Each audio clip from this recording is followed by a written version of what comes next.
de 5 ans d'origine amérindienne se présente pour dyspnée avec signes de lutte et désaturation. Début hier soir avec de la toux sèche, gêne respiratoire, elle a vomi toute la nuit. Pas de fièvre, poursuite de la gêne respiratoire au réveil, plusieurs épisodes de bronchiolite dans le passé. L'examen clinique, on a une enfant qui est plutôt bien, calme, non agitée, souriante, mais qui tire au niveau claviculaire et sous-costal, qui pousse au niveau de l'abdomen pour respirer, qui désature, qui a une fréquence respire entre 31 et 50, donc plutôt élevée, elle est polypnéique. On n'a pas de sibilant, par contre on a une diminution du murmure vésiculaire. Et là, au moment où elle vient aux urgences, la toux est devenue grasse. Il y a un encombrement, et le reste, c'est à peu près normal. Alors, j'ai bien précisé, pour pas que vous soyez induits en erreur, que vous évoque l'épisode d'hier soir comme diagnostic. Toux sèche, gêne respi, dyspnée et une histoire de bronchiolite, d'antécédent de bronchiolite. Donc, c'est une crise d'asthme. Le piège que j'ai mis volontairement, c'est que j'ai mis pas de sibilant. Il peut ne pas y avoir de sibilant dans une crise d'asthme. Il peut y avoir uniquement des crépitants. Quels éléments vous orientent dans ce sens? Alors, l'âge, bien sûr. Je crois qu'elle a 5 ans dans l'histoire. Le syndrome grippal associé, c'est un des principaux déclencheurs de crise d'asthme. Une petite grippe, un petit rhume, et bim, exacerbation d'asthme. Les antécédents familiaux, les antécédents médico-personnels de bronchiolite. La sécheresse cutanée importante, oui, parce que ça doit vous faire penser au terrain atopique, donc la dermatite atopique, qui va avec l'asthme, qui va avec la rhinite. La fréquence respire, non, qu'elle soit basse ou élevée, on s'en fiche, ça n'apporte aucune information sur le diagnostic. Peut-on conclure à un asthme? Non. Qu'est-ce qui manque? Des EFR. Alors, ça n'a pas été simple parce que je vous aurais mis un enfant plus jeune, la question aurait été annulée, ça n'aurait pas été possible de faire un DP. Les EFR, ça se fait à partir de 3-5 ans, en fait. Et donc, je vous fais des rappels, mais je pense qu'au niveau où vous êtes, vous devez le savoir. L'asthme, c'est un trouble ventilatoire obstructif. Définition VEMS sur CV inférieur à 7. Réversible sous bronchodilatateur. Donc, ça veut dire que le VEMS doit être augmenté de plus de 200 millilitres et le E est très important, plus de 12%. Tac, tac, tac. Et voilà. Quels sont les signes montrant une véritable défaillance respiratoire de manière générale? Alors, c'est une question un peu bâtard que j'ai fait pour vous formater un petit peu au piège débile de l'EDN. C'est-à-dire qu'ils prennent des tableaux, collège ou fiche, Lisa ou peu importe, et ils vous demandent. Et il faut avoir le tableau dans la tête, en gros. Le piège, c'était qu'ils faisaient la différence entre les signes de lutte et les signes de défaillance respiratoire. Défaillance respiratoire, c'est vraiment très très grave. Donc parle en faisant des pauses, oui, il a du mal à respirer, oui, il lutte, mais c'est pas une défaillance respiratoire. Défaillance respiratoire, il parle pas. Donc là, j'ai juste, vous voyez, copier-coller de la fiche Lisa, vous voyez, signe de lutte, signe de défaillance respiratoire. Qui parle avec des mots en défaillance respiratoire. La SPO2 est inférieure à 90% alors qu'elle est inférieure à 95% pour la lutte. Bon, je vous laisserai relire. En gros, tac, tac, tac, silence auscultatoire pour la défaillance. Bon, après, le reste, c'était moins piégeux. Des petites diapos. Je vous ai rappelé en bas la fréquence respiratoire selon l'âge. Ensuite, l'orientation diagnostique selon la toux. Bon, alors, je ne suis pas complètement d'accord avec ça. En gros, vous retrouvez la toux quinteuse de la coqueluche. Voilà, un petit rappel. La laryngite, j'en ai pas parlé dans ma conf. En gros, la laryngite, c'est une toux avec une dyspnée inspiratoire et des bruits inspiratoires. Donc, c'est le contraire de l'asthme. L'asthme, c'est le wheezing, c'est le sibilant expiratoire. Mais il peut être aussi inspiratoire, attention. Et tac, tac, tac. Et voilà, en gros, tout ce qui est infection, ORL, rhinopharyngite, rhume, c'est une toux grasse. Là où je suis pas d'accord, c'est qu'on peut aussi avoir une toux grasse dans la pneumonie. Et les crépitants, c'est un signe de pneumopathie. Voilà. Après, je rappelle ce que c'est qu'une bronchiolite. En gros, une bronchiolite, c'est une gêne respiratoire chez un nourrisson de moins d'1 an. Voilà. Vous retenez ça. On ne parle pas d'asthme s'ils ont moins d'1 an. On parle de bronchiolite. Un bébé, un nourrisson, entre guillemets, qui a 11 mois, qui tousse, qui a des sibilants, qui lutte, il fait une bronchiolite. Il ne fait pas une crise d'asthme. Attention à la nuance. Et le traitement des exacerbations de l'asthme chez l'enfant, c'est, comme chez l'adulte, des bronchodilatateurs par voie courte durée d'action par voie inhalée, donc le salbutamol, la ventoline. Donc à la maison, vous voyez la première photo, c'est une chambre d'inhalation, parce qu'évidemment les enfants ne savent pas se servir de la ventoline. Quand ils sont un peu graves et qu'ils viennent aux urgences, on fait une nébulisation, c'est la deuxième photo. Et quand ils sont vraiment très graves, on fait de l'optiflow, c'est la troisième photo. L'optiflow, c'est un gaz humidifié et réchauffé à un débit très élevé, maximum 68 minutes. Et ça permet d'induire une PEP, vous savez, pour maintenir les alvéoles un peu ouvertes et l'aider à respirer. On a une FiO2 souvent qui est de 100%, donc on apporte beaucoup plus d'oxygène aussi en optiflow. Voilà, une corticothérapie systématique, donc 0,5 à 1 mg kilo. On commence aux urgences, première dose aux urgences. En général, c'est des comprimés du Soluprède qu'on dilue dans de l'eau et puis ils prennent ça à la seringue ou au verre. Et quand c'est sévère, on rajoute de l'Atrovan, qui est un anticholinergique, donc c'est de l'ipratropium. Donc typiquement, là, la petite du DP, elle a eu sa corticothérapie, son salbutamol, plus son Atrovan en nébulisation. Et elle, je crois qu'elle a bien eu 3 séries d'aérosols. Hein. C'était quand même assez... Et voilà. DP3, on avance bien. On a fait presque la moitié de la coupe, plus de la moitié de la coupe. Là. Donc, nourrisson de 9 mois. Attention, là, j'ai très important. Cassure des courbes staturo-pondérales récentes. En dehors de possibles carences, quelle est votre première hypothèse? La maladie cœliaque. Donc, je vous ai remis le tableau du collège pour les insuffisances pondérales. Donc, évidemment, il faut éliminer les carences. Et ensuite, première cause, maladie cœliaque. Ce qui pouvait vous orienter dans tous les diagnostics de l'énoncé, c'est qu'il a 9 mois. À 9 mois, vous savez que la diversification alimentaire, c'est entre 4 à 6 mois. Et qu'est-ce qu'on donne? Du gluten, des farines, on peut commencer à donner un peu des aliments. Donc il va y avoir introduction du gluten dans ces eaux-là.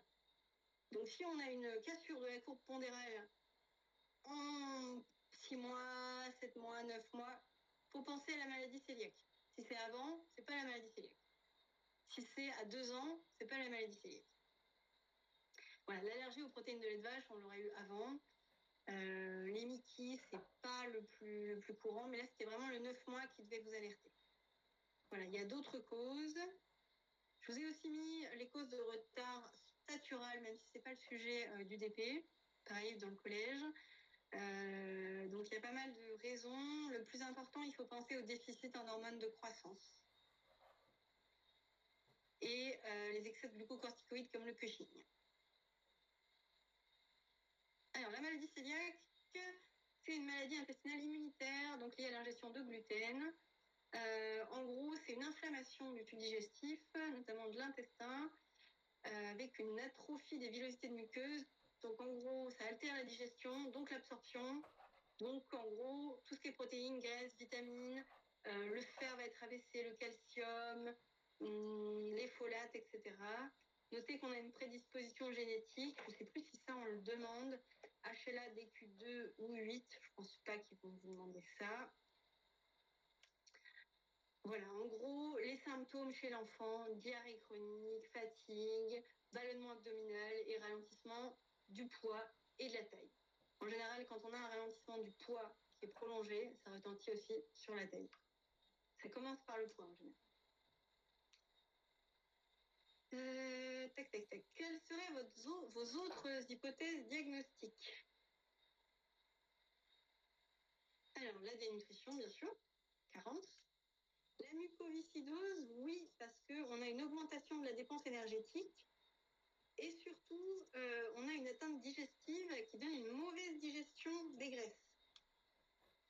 digestion incomplète, des diarrhées, on a des diarrhées dans la mucoviscidose, en plus de l'atteinte respiratoire qui est connue. D'ailleurs, il y a souvent des régimes hypercaloriques chez les enfants qui ont la mucoviscidose. Déficit en hormones de croissance, on vient de le voir, c'est plutôt retard statural. Intestin irritable, TFI, oui. Allergie aux protéines de lait de vache, ici, non. Hypothyroïdie, non, ce serait plutôt l'hyperthyroïdie. La guardiase, un parasite intestinal, oui, ça gênerait la digestion.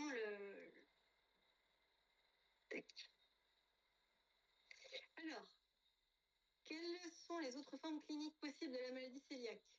Alors, il y a beaucoup de pièges, ça c'est à connaître, c'est encore des petits trucs. Donc, la constipation, sans doute. L'hypocratisme digital, oui. L'amyotrophie, oui. Rectorragie, non, ça c'est les Mickey. Ballonnement, je vous l'ai dit. Hyperphagie, non. Bah non, au contraire, même plutôt moins. Ça crée de l'inflammation. Ostéoporose, c'est pareil, ça c'est pas évident. Diarrhée chronique, oui. Vomissement vert bilieux, vous le savez maintenant, ça c'est plus l'occlusion intestinale. Voilà, le collège. Signes digestifs, donc diarrhée chronique, ballonnement, cassure pondérale puis staturale, anorexie, dénutrition progressive avec amyotrophie, pâleur, apathie, tristesse, et je vous l'ai entouré.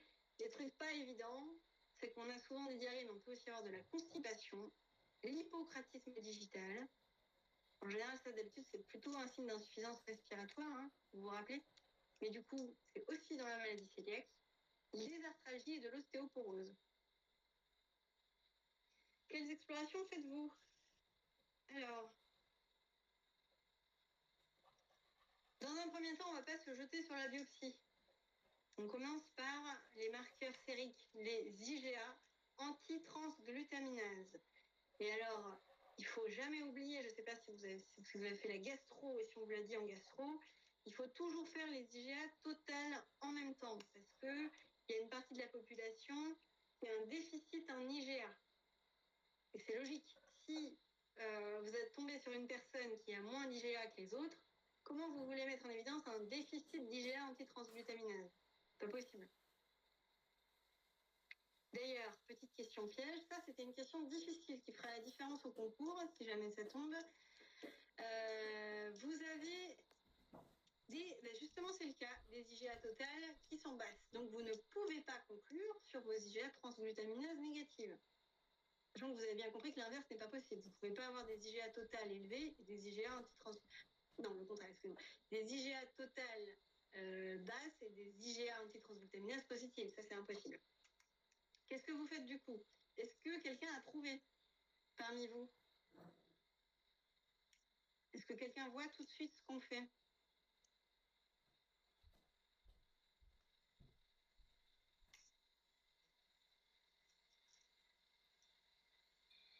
Non, pas trop d'idées.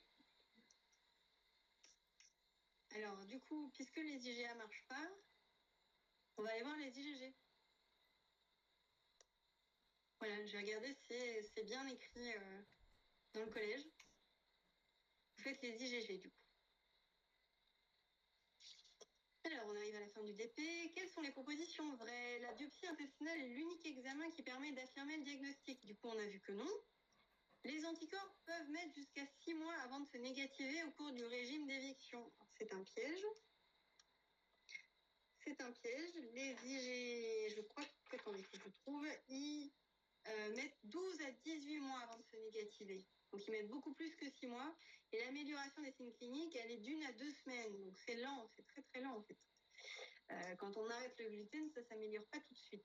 Le diagnostic est posé sur la biopsie s'il existe. Je vais mettre la réponse tout de suite, ça sera plus simple. Le diagnostic est posé sur la biopsie s'il existe une augmentation des lymphocytes intraépithéliaux, une hypertrophie des criques, la présence d'une atrophie villositaire n'étant pas obligatoire, c'est vrai. Si les IgA antitransglutaminase sont supérieurs à 10 fois la normale, donc clairement positif. Un dosage des IgA anti-endomédium est demandé sur un second prélèvement. Et s'il est positif, c'est bon. C'est vrai aussi. Les produits sans gluten sont remboursés dans le cadre de l'ALD 30 de la maladie cœliaque. Alors, on entend tout et n'importe quoi.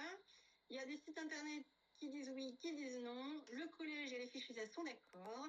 il n'y a pas d'ALD pour la maladie cœliaque. Il peut y avoir un remboursement des produits sans gluten, mais pas d'ALD.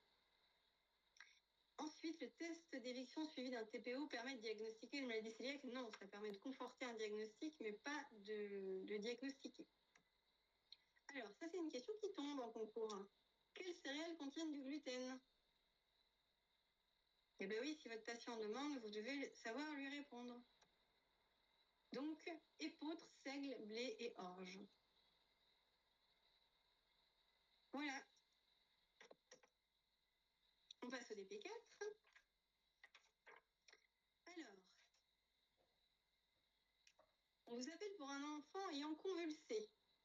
Bon, en général, le service s'affole un peu dans ces cas-là, quand un enfant convulse. Une notion d'une fièvre à 38,4 par l'infirmière d'accueil, l'IAO. Quel est le diagnostic le plus probable en fréquence? C'est la CCH, la crise convulsive hyperthermique, ou crise fébrile simple. Voilà, donc petite diapo récap. En gros, on parle de crise fébrile simple si l'enfant est âgé de plus d'1 an. Alors, il y a écrit entre 1 et 5 ans parce qu'en général, ça s'arrête après 5 ans. Il convulse plus sur de la fièvre après 5 ans. Si la durée est inférieure à 15 minutes, s'il y a eu une seule crise, pas plusieurs, si la crise est généralisée, donc ça fait très très peur aux parents en général. Les parents arrivent paniqués en mode mon enfant a perdu connaissance, il a tremblé, il avait les yeux révulsés, il a fait pipi. En général, ils sont vraiment paniqués et en général, il faut les rassurer là-dessus. Il en fera d'autres. Faites attention à que la fièvre monte pas trop, mais il n'y a pas grand-chose à faire. Au réveil, il va très bien, pas de déficit post-critique, examen neuro normal aux urgences. Voilà. Si c'est différent, s'il a moins d'1 an, si ça dure plus de 15 minutes, s'il y a plusieurs crises, si la crise est focale et non généralisée, s'il y a un déficit post-critique, là, c'est complexe. Il faut faire des examens supplémentaires. Donc là, je vous mets l'énoncé global. En gros, alors, il a 11 mois. Attention, 11 mois, moins d'1 an. Déjà, on a un critère. Tac, mouvement tonico-clonique généralisé des membres. Donc, c'est une crise généralisée. Donc, ça, c'est bon. Il a de la fièvre. Il n'a pas d'antécédents. Tac. L'examen neuro est normal. L'examen tout court est normal. Quelle est la conduite à tenir? Alors, est-ce que vous réassurez les parents concernant la crise fébrile et vous pouvez les renvoyer à la maison avec des consignes, bien sûr. Est-ce que vous surveillez? Est-ce que vous faites un bilan? Voilà, vous surveillez juste sur le critère de l'âge. Bon, ça arrive, les parents paniqués insistent pour le bilan sanguin. Et votre senior craque. J'ai fait relire ça à une chef. Elle m'a dit non, tu laisses pas ça dans ta conf, c'est pas possible. Bon, ça m'arrangeait bien pour mon DP aussi de mettre ça. C'est pas vrai, pour le coup, ça s'est pas passé comme ça. C'est moi qui l'ai mis pour que ça oriente. Cela fait 1 heure que vous attendez les résultats du bilan piqué à 7 heures. Quand vous avez des horaires dans l'énoncé, en général, c'est pas pour rien, c'est qu'il va y avoir des heures à noter. Quand l'infirmière vous appelle pour une seconde crise convulsive, donc on a un nouveau critère. Heure de début notée à 7h50, donc ça fait déjà... Est-ce que vous lui foutez des benzos ou pas? Oui, parce que ça fait 10 minutes qu'il convulse, tout simplement. En général, je crois qu'ils attendent 5 minutes. C'est ça, c'est pour ça que je vous avais mis un ouvert. Donc il y a 2 voies possibles, intrarectal ou IV. Ça dépend si vous mettez du diazépam ou du clonazépam. Il ne faut pas connaître les posologies, bien sûr. Donc, évidemment, vous le surveillez, vous le scopez et vous le mettez en PLS comme il convulse. Donc le bilan est sans particularité. Vous avez bien sûr fait des émocs, une CRP à 27. Bon, 27, c'est pas très informatif. Par contre, il est somnolent et peu réactif. Ça, c'est un examen neuro anormal. Qu'est-ce que vous faites? Vous avez beaucoup de critères. Là, on passe à la PL. Parce que l'examen neuro est anormal. Donc la PL est envoyée, le LCR est transparent incolore. Qu'est-ce que vous faites? est-ce que vous traitez? Est-ce que vous attendez? Vous traitez par quoi?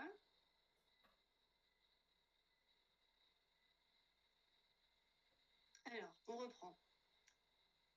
Examen neuro anormal. Donc, a priori, on suspecte une méningite, méningoencéphalite. On a un LCR qui est transparent incolore, donc qui n'est pas purulent. En gros, si l'enfant est à peu près bien, on attend les résultats avant de mettre des traitements. Là, il est somnolent et aréactif, donc on va traiter. Comme c'est transparent incolore, on s'oriente vers quelque chose de lymphocytaire, donc viral, donc on met de la cyclovir, pas d'antibio. Les seuls cas de méningite bactérienne où on pourrait avoir un LCR lymphocytaire, c'est la listeria, la tuberculose ou des trucs un peu rares, leptospirose, Lyme, syphilis, au rayon. Bon, voilà. En gros, c'est viral. Donc, PCR, grippe positif. L'enfant est très somnolent. Toujours, que suspectez-vous et quels sont les éléments, les examens à faire le plus rapidement dans ce cas? Donc, évidemment, on suspecte une méningoencéphalite grippale. Méningite, parce qu'on a un LCR qui est positif. Encéphalite, parce qu'on a des signes neuro. Dans le côté somnolent et aréactif, ça signe l'encéphalite. Sinon, on aurait juste une méningite. Par exemple, un patient qui a des céphalées, une raideur de nuque, là, c'est une méningite simple. À partir du moment où il y a une altération de l'examen neuro, on est sur de l'encéphalite. Il faut bien sûr faire une IRM, que la grippe peut détruire le cerveau. Ça fait de l'œdème, ça fait des trous dans le cerveau. Et l'EEG, on ne peut pas les avoir en urgence, mais il faut faire un EEG quand même assez rapide. Électroencéphalogramme. Voilà, petite question un peu exotique, mais qui est pareil au programme. Quel est l'examen hyper important à faire en sortie d'hospitalisation dans le cas d'une méningite bactérienne pour éviter des conséquences désastreuses pour la vie de l'enfant plus tard? Je ne vous cache pas que je ne le savais pas non plus. J'ai trouvé ça pas mal de vous le mettre. C'est une audiométrie. Donc des potentiels, des PEA, pour détecter une surdité. Parce que le risque, c'est qu'on peut avoir une altération de l'organe de Corti dans l'oreille. Ça peut être endommagé par l'inflammation. Donc d'abord, il y a une inflammation, ensuite une fibrose. Il peut y avoir une ossification quand c'est très, très évolué. Et le risque, c'est que si c'est trop ossifié, ça peut rendre difficile, voire impossible, l'insertion de l'implant cochléaire. Donc l'urgence, c'est de détecter la surdité pour mettre vite l'implant cochléaire chez l'enfant. Donc c'est vraiment dramatique si jamais c'est trop tard. Voilà, vous me dites si vous voulez une petite pause. Il nous reste 2 DP, dont un qui est assez court. Je sais pas, on avance bien par rapport à mon retard. Je vais pas trop vite, c'est bon?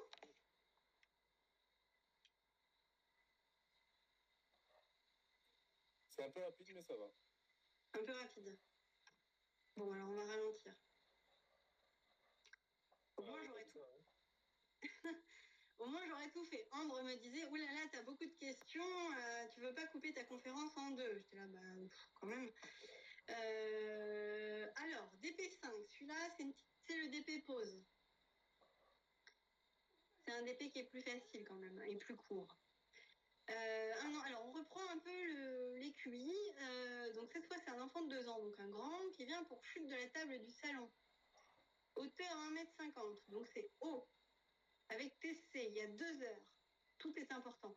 Alors, je vous le dis aussi pour ma prochaine conf, la conf d'urgence, notez sur vos brouillons, parce que je ne sais pas si vous avez la possibilité de revenir en arrière quand vous faites les questions chez vous. Mais parfois, il y a des données qui peuvent servir pour les questions d'après que je ne répète pas. Donc, prenez aussi cette habitude pour l'EDN. Je pense qu'on vous l'a déjà dit. C'est quelque chose qui est répété. Faites un brouillon avec les données importantes pour chaque gros DP où il y a beaucoup d'infos. Donc là, typiquement, ce qui est intéressant, c'était 2 ans, hauteur 1,50 m, chute il y a 2 heures. Bon, il a vomi une fois. Bon, ça ne veut pas dire grand-chose.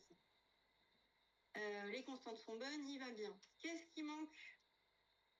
Quel est le paramètre médico-légal qui manque dans ce dossier, dans cette observation. Le PC, la mesure du PC, vous savez, avec les petits mètres, on fait le tour du crâne de l'enfant. C'est à 2 heures, il n'aura pas grossi le PC, mais c'est pour avoir un PC initial, pour voir s'il évolue, s'il grandit justement. Bon, on vous met un PC à 47,5. Bon, c'est pas à 2 heures, en général, c'est un peu après. Vous retrouvez dans le carnet de santé un vieux PC il y a une semaine à 45. Donc, qu'est-ce que vous faites? Une PL, un scan injecté, on surveille, on reprend le PC pour voir s'il augmente toujours. Une IRM, un scanner non injecté. Un scanner non injecté. Alors, ça c'est du cours. Quels auraient pu être les signes d'HTIC chez cet enfant? C'est du cours.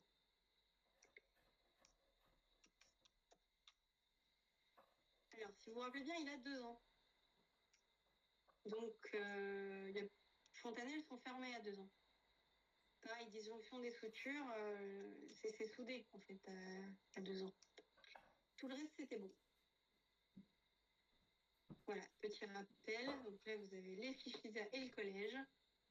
Céphalée, œdème papillaire, vomissement, diplopie horizontale, bonbon fontanelle, PC augmenté, les yeux en coucher de soleil, disjonction des sutures chez le nourrisson. Et voilà, DP6, dernier DP. Alors,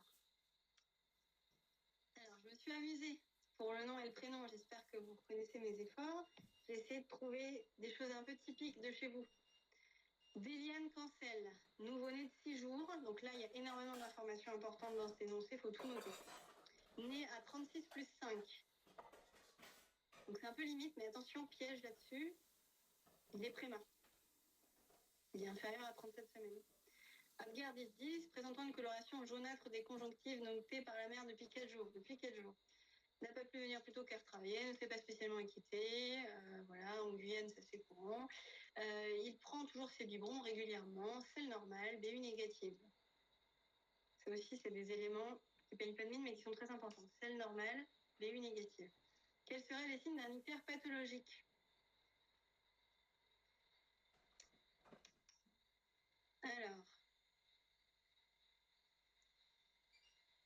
Alors même moi, je m'étais noté à côté pour pas me perdre. L'âge, il a 6 jours. Non, l'ictère est pathologique s'il commence avant les premiers 24 heures de vie. C'est pas le cas ici. Antécédent d'ictère dans la fratrie, bien sûr. Ça évoque une pathologie familiale, comme une hémolyse familiale, un déficit en G6PD, une malformation, tout ce qui est drépano, etc. Une cholestase. Alors, c'est un signe d'ictère pathologique, mais on vous dit qu'il a des signes normales. Donc, pas de cils décolorés, donc pas de signe de cholestase. Le terme, oui, prématuré, comme je vous l'ai dit. Durée de l'ictère, alors on vous dit 4 jours. Vous allez voir après qu'un ictère pathologique, c'est quand ça se prolonge au-delà de 10 jours. Une splénomégalie, oui, c'est un signe pathologique. Des RRI positifs chez la mère, bien sûr. Et l'origine de l'enfant, c'est là où je me suis amusée à trouver nom et prénom typiques guadeloupéens. Parce que l'origine géographique des parents ou des grands-parents a dit Afrique, Antilles. Donc là, vous avez tous les signes de l'ictère pathologique. Donc ça aussi, c'est à connaître. Donc préma, incompatibilité ABO, tout ce qui est antécédent familial, l'origine géographique, la survie de l'ictère, comme je vous l'ai dit, avant 24 heures de vie, et la durée de l'ictère supérieure à 10 jours. Voilà. Et puis, s'il a des signes un peu alarmants cliniquement, s'il a des signes de cholestase, s'il a une hépatosplénomégalie, Pardon, etc. c'est quoi le signe, le rapport avec les origines géographiques? Je pense que ça doit être sur des pathologies courantes. J'avoue, je ne me suis pas renseignée là-dessus. Je pense que c'est parce qu'il doit y avoir une fréquence plus importante de pathologies. Déjà, la drépanocytose.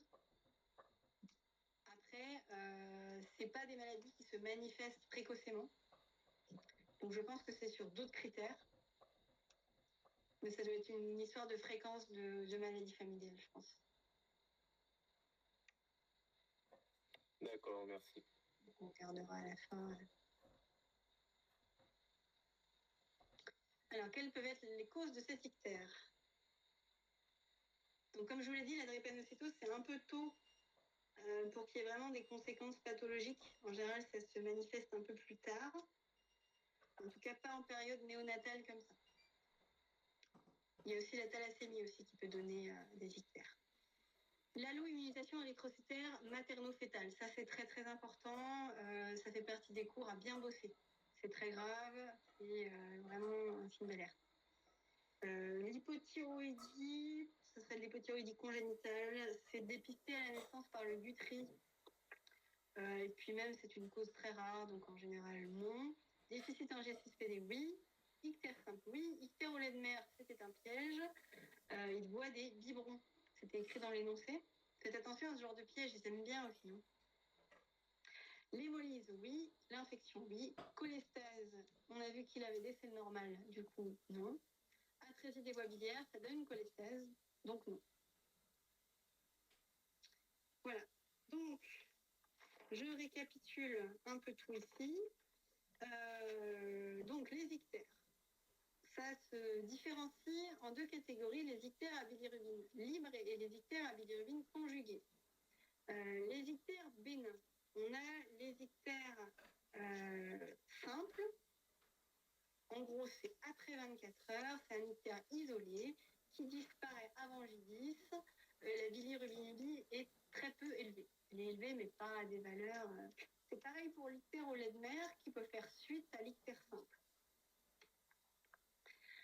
Pour les ictères pathologiques, alors, pour les ictères pathologiques, on a en général 3 urgences à connaître.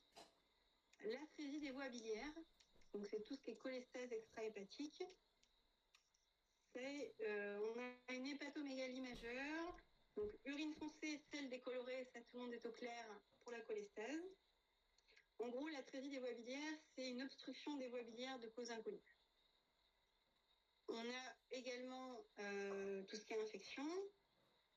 L'ictère nucléaire. L'ictère nucléaire, c'est vraiment la très très grosse urgence, c'est l'encéphalopathie hyperbilirubinémique.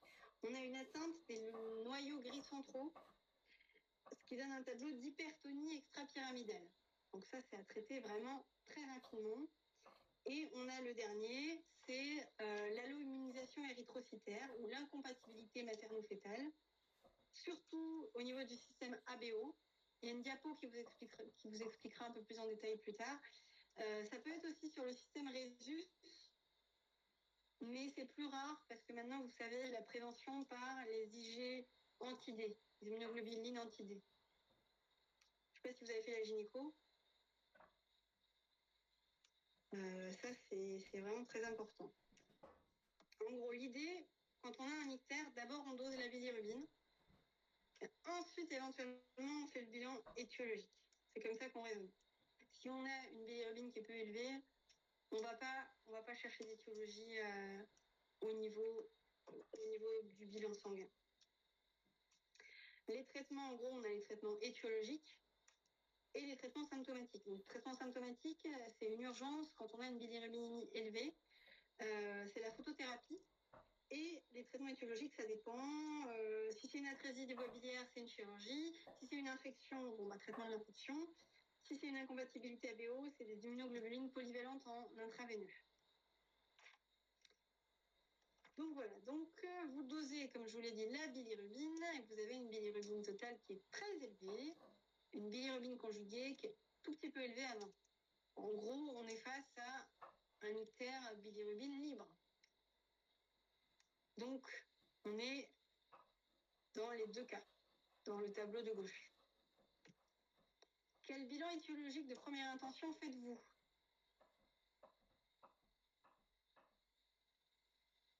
Alors, il y a des choses qui sont seconde intention. Donc, je ne les ai pas cochées, je l'ai bien précisé. Typiquement, G6PD, TSH, c'est de la seconde intention. Le bilan hépatique, on ne s'en occupe pas parce qu'on est dans le cadre d'un ictère à bilirubine libre. Par contre, je vous ai fait cette diapo, il faut éliminer 2 choses. Tout ce qui est infection, donc hémoculture CRP, et tout ce qui est alloimmunisation materno-fétale, donc la NFS, les réticulocytes, groupe ABO, test de Coulomb. Voilà. On va chercher les signes d'hémolyse avec le test de Coulomb. La vague de bilirubine, c'est comme ça qu'on regarde si la bilirubinémie est élevée. Donc moi, j'ai fait exprès de vous prendre un chiffre quand même très haut. Comme ça, il n'y avait pas trop d'histoire. En gros, nous, c'est le vert. Parce que condition à risque, parce qu'il est un peu prémal, parce qu'il a des origines antillaises. Voilà, on considère qu'il est dans le vert. Éventuellement, si on a un doute, il peut être dans le bleu, mais il reste toujours au-dessus de la courbe. Test de Coulomb est positif. Donc, on est dans le cas de l'allo-immunisation. Quel traitement symptomatique mettez-vous en place? Ça, je vous l'ai dit tout à l'heure. La photothérapie, c'est pour dégrader la bilirubine, pour qu'elle soit éliminable par voie rénale. Voilà. Et donc, il y aura des immunoglobulines polyvalentes en IV. Éventuellement, quand c'est très grave, on discute une exsanguinotransfusion. Voilà, donc la petite diapo explicative, en fait, c'est une histoire d'anticorps. Si j'en ai une autre.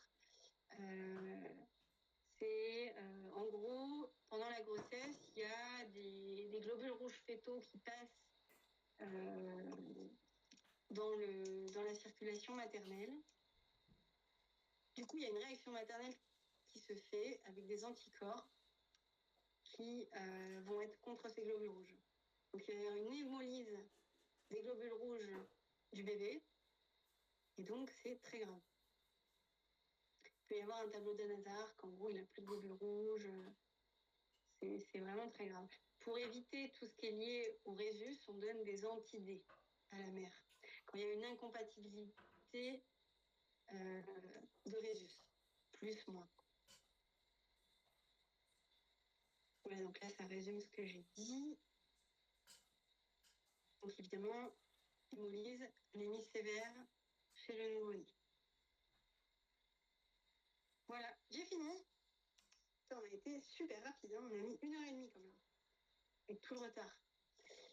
Je vous ai mis des petites diapos bonus que vous pourrez prendre en photo. C'est vraiment les diapos à réviser la veille de l'EDN.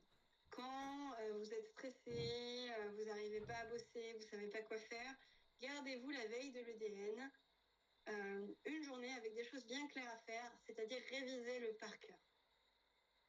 Le par cœur, il y en a un peu dans toutes les matières, mais les holosystoliques, losanges, crescendo, décrescendo, jet de vapeur, tout ça, là, c'est un peu du par cœur. Et en pédiatrie, il y a tout ça.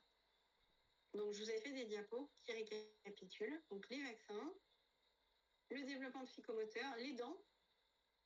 Les dents, alors pour ceux qui sont sur... Je crois que c'est Hippocampus qui donne ça. Il y a un super moyen mémotechnique pour l'apparition des dents lactéales et définitives. Il y a Mamie qui croque des mangues. Donc, II pour les 2 incisives. Mamie pour la molaire 1, croque pour canine et mangue pour molaire 2. Je ne sais pas si vous connaissez. Pareil pour les dents adultes. L'apparition des dents adultes, d'abord molaire 1, maintenant il y a papy qui croque des poires, MDR, MDR. Voilà. Bon, ça marche plutôt bien. Et vous avez les dates. Est-ce que tu pourras nous envoyer ton diapo ou pas? Je pense que oui, hein. Enfin, c'est le but. Hein. Ambre vous le transférera. Ok, merci.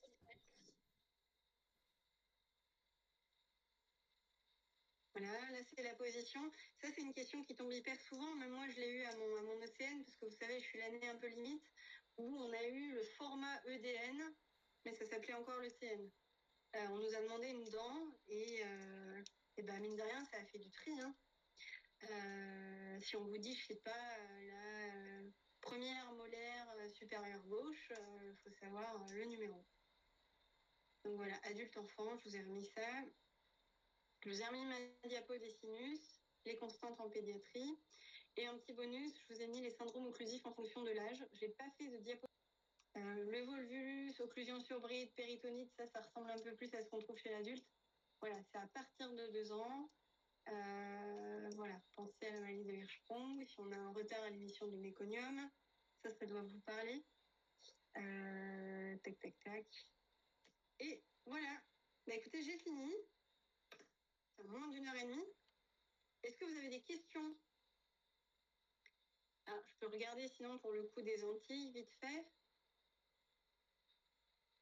Mais j'avoue que j'en sais pas plus que vous.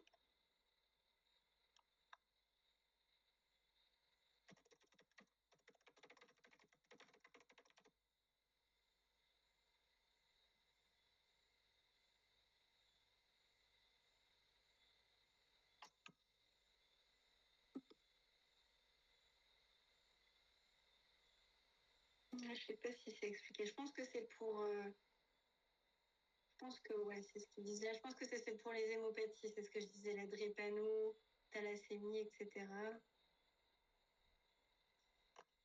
Mais bon, je suis même pas sûre que les pédiatres le savent. Voilà. Ah bah j'aurais pu faire plus en fait. Est-ce que vous pouvez me faire un retour? Est-ce que tout ce que je vous ai dit, c'était nouveau? Ou est-ce que vous aviez déjà bien compris tout ça?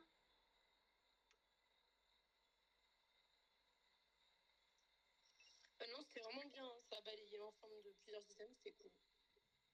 C'est ce que j'ai essayé de faire. Oui, encore, il y a des choses que j'ai pas traitées.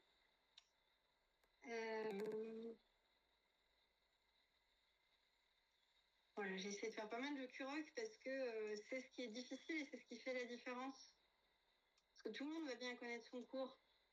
Tout le monde va savoir cocher ce qui est vrai, ce qui est faux. Mais par contre, sortir le bon mot avec peu d'informations, parce qu'on a reconnu que tel mot-clé était important, ça va faire la différence. J'ai bien insisté sur notamment l'âge des enfants, depuis quand ils ont telle pathologie, les symptômes clés, etc. Voilà. Voilà. Bon, bah écoutez, je vais pas vous retenir plus longtemps, si vous n'avez pas de questions. Et je suis vraiment désolée pour les 2 soirs où ça a bugué. Je crois qu'on aurait dû tester Google Meet plus tôt, en fait, parce que ça a l'air de marcher super bien. Je sais que c'est difficile, c'est pour ça que je m'en suis beaucoup voulu, parce que je sais ce que c'est de perdre une soirée. C'est très stressant. Et donc, j'espère qu'en tout cas, ça vous aidera à faire la différence, ce diapo. N'hésitez pas à réviser dessus pour votre partiel. Et puis, on se revoit pour la conférence d'urgence dans à peu près 10 jours, je crois, à peu près. Voilà. Allez, bonne soirée à tous. Merci beaucoup à toi aussi. Merci, bonne soirée. Merci beaucoup.